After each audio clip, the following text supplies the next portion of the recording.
pero hice un desastre, perdí el partido yo. Terminé el partido, fui a los dirigentes, le dije, tráigame un segundo entrenador, no puedo. Ok, vívalo, disfrútenlo y déjense, ok. Apa yang sebenarnya terjadi di balik ketenangan Diego Giustozzi jelang semifinal? Kenapa sosok yang biasanya dingin dan penuh kontrol itu mulai terlihat berbeda? Apakah ini sekadar strategi, atau tanda bahwa ada sesuatu yang benar-benar ia khawatirkan? Dan yang lebih menggetarkan, apakah perubahan itu muncul karena satu fakta yang tak bisa lagi disangkal? Bahwa timnas futsal Indonesia kini bukan hanya lawan biasa, tapi ancaman nyata yang mulai ditakuti? Lalu tiba-tiba, pernyataan Giustozzi muncul ke publik. Terdengar tenang di permukaan, tapi menyimpan pesan yang jauh lebih dalam. Sebenarnya apa yang sedang ia sembunyikan? Apa jadinya ketika rasa percaya diri yang semula membumbung tinggi perlahan berubah menjadi ketegangan yang sulit disembunyikan? Sebuah tim yang awalnya tampil penuh keyakinan, kini mulai menunjukkan tanda-tanda kegelisahan hanya karena satu nama yang terus menghantui pikiran mereka. Semua bermula dari pertemuan yang tak terhindarkan. Timnas futsal Indonesia yang tampil menggila di fase grup kini berdiri sebagai lawan berikutnya bagi Vietnam. Bukan sekadar lawan biasa, tetapi ancaman nyata yang datang dengan kekuatan baru yang belum sepenuhnya bisa ditebak. Di sisi lain, sosok pelatih Vietnam, Diego Giustozzi, mulai menjadi sorotan. Ia memang masih berbicara dengan nada tenang di depan media, namun ekspresi dan pilihan katanya menyimpan sesuatu yang berbeda. Ada kehati-hatian yang tidak biasa. Kalimat demi kalimat yang ia ucapkan terdengar optimis. Ia menyatakan keyakinannya bahwa Vietnam mampu melewati semifinal. Namun jika didengar lebih dalam, ada jeda-jeda kecil yang menunjukkan bahwa ia tidak sepenuhnya yakin dengan apa yang akan dihadapi. Indonesia bukan lagi tim yang bisa diremehkan. Bahkan bagi pelatih sekelas Giustozzi, menghadapi Indonesia saat ini sama seperti menghadapi tim dengan dua wajah, muda dan berani, tetapi juga terorganisir dan berbahaya. Ketegangan ini tidak muncul tanpa alasan. Performa Indonesia di fase grup benar-benar di luar ekspektasi banyak pihak. Mereka tidak hanya menang, tetapi menunjukkan dominasi yang membuat lawan kesulitan berkembang. Kemenangan besar atas Brunei menjadi pembuka yang mengirim pesan keras. Indonesia datang bukan sekadar untuk berpartisipasi, tetapi untuk mendominasi. Skor telak itu menjadi peringatan awal bagi semua tim. Lalu kemenangan tipis namun penuh disiplin saat menghadapi Malaysia menunjukkan sisi lain dari tim ini.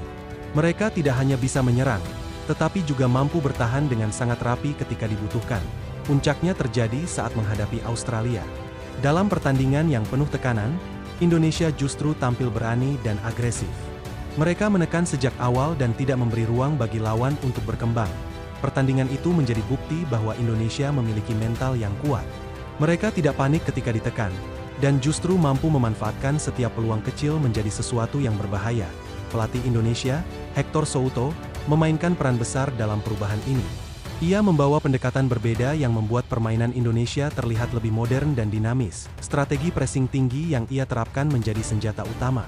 Lawan dipaksa bermain dalam tekanan konstan, membuat kesalahan demi kesalahan yang kemudian dimanfaatkan dengan cepat. Yang menarik, Indonesia tidak datang dengan skuad penuh pengalaman.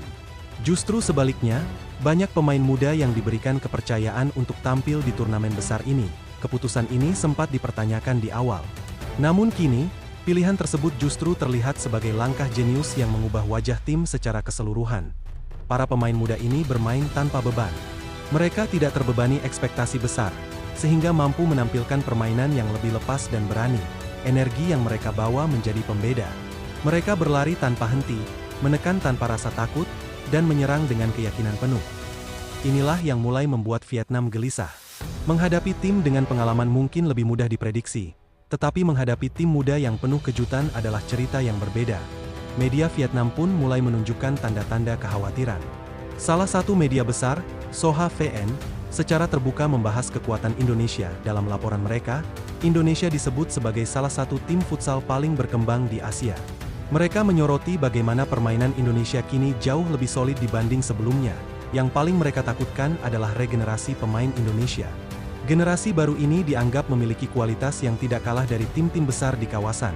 Bukan hanya itu, mereka juga menyoroti kecepatan permainan Indonesia. Tempo tinggi yang dimainkan membuat lawan sulit untuk mengontrol ritme pertandingan. Vietnam sendiri datang dengan tekanan yang tidak kecil. Status sebagai tim berpengalaman justru menjadi beban tersendiri. Mereka dituntut untuk menang. Mereka diharapkan melaju ke final. Dan ekspektasi inilah yang perlahan berubah menjadi tekanan mental. Kekalahan dari Thailand di fase grup menjadi pukulan awal. Hasil tersebut memaksa Vietnam harus menghadapi jalur yang lebih sulit. Sebagai runner-up grup, mereka harus berhadapan dengan Indonesia yang sedang dalam performa terbaiknya. Ini adalah skenario yang mungkin ingin mereka hindari sejak awal. Pertandingan semifinal ini bukan sekadar duel biasa. Ini adalah benturan dua filosofi permainan yang sangat berbeda. Indonesia dengan permainan cepat dan agresif akan mencoba menguasai pertandingan sejak awal. Mereka ingin mencetak gol cepat dan mematikan permainan lawan. Sementara Vietnam akan mengandalkan organisasi permainan yang rapi. Mereka akan mencoba menahan tekanan dan mencari celah melalui serangan balik. Jika Indonesia terlalu terbuka, Vietnam bisa menghukum dengan cepat. Namun jika Vietnam gagal keluar dari tekanan, mereka bisa kewalahan sejak menit awal. Disinilah peran momen kecil menjadi sangat krusial. Satu kesalahan, satu peluang, atau satu keputusan bisa menentukan arah pertandingan. Indonesia memiliki keunggulan dalam kecepatan dan stamina. Mereka mampu bermain dalam tempo tinggi sepanjang pertandingan, namun Vietnam unggul dalam pengalaman. Mereka terbiasa menghadapi situasi sulit dan tahu bagaimana mengelola tekanan. Pertarungan ini pada akhirnya bukan hanya soal teknik dan taktik. Ini adalah soal mental dan keberanian. Tim yang mampu mengendalikan emosi akan memiliki peluang lebih besar untuk menang. Karena dalam pertandingan sebesar ini, tekanan bisa menghancurkan siapa saja. Indonesia datang tanpa rasa takut. Mereka bermain untuk membuktikan diri, bukan untuk memenuhi ekspektasi. Sebaliknya, Vietnam datang dengan beban yang berat.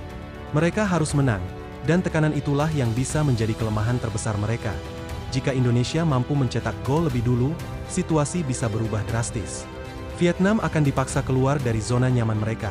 Namun jika Vietnam yang lebih dulu mencetak gol, Indonesia akan menghadapi ujian mental yang sesungguhnya. Semua kemungkinan masih terbuka. Tidak ada yang benar-benar bisa memprediksi bagaimana pertandingan ini akan berakhir. Namun satu hal yang pasti, Indonesia datang dengan momentum. Dan dalam futsal, momentum seringkali menjadi faktor penentu. Kepercayaan diri yang sedang berada di puncak membuat Indonesia menjadi tim yang sangat berbahaya. Mereka bisa mengalahkan siapa saja jika bermain sesuai dengan ritme mereka. Kini pertanyaannya semakin jelas. Apakah kecemasan yang mulai terlihat dari Giustozzi akan menjadi kenyataan? Atau justru Vietnam yang akan membuktikan bahwa pengalaman masih menjadi faktor utama dalam pertandingan besar? Dan yang paling penting, apakah ini saatnya Indonesia benar-benar naik level dan mengambil alih dominasi futsal Asia Tenggara? Semifinal ini bukan sekadar pertandingan. Ini adalah titik balik yang bisa menentukan arah masa depan futsal di kawasan. Semua mata akan tertuju pada laga ini. Dan satu hal yang pasti, tidak ada yang akan keluar dari pertandingan ini dalam keadaan yang sama.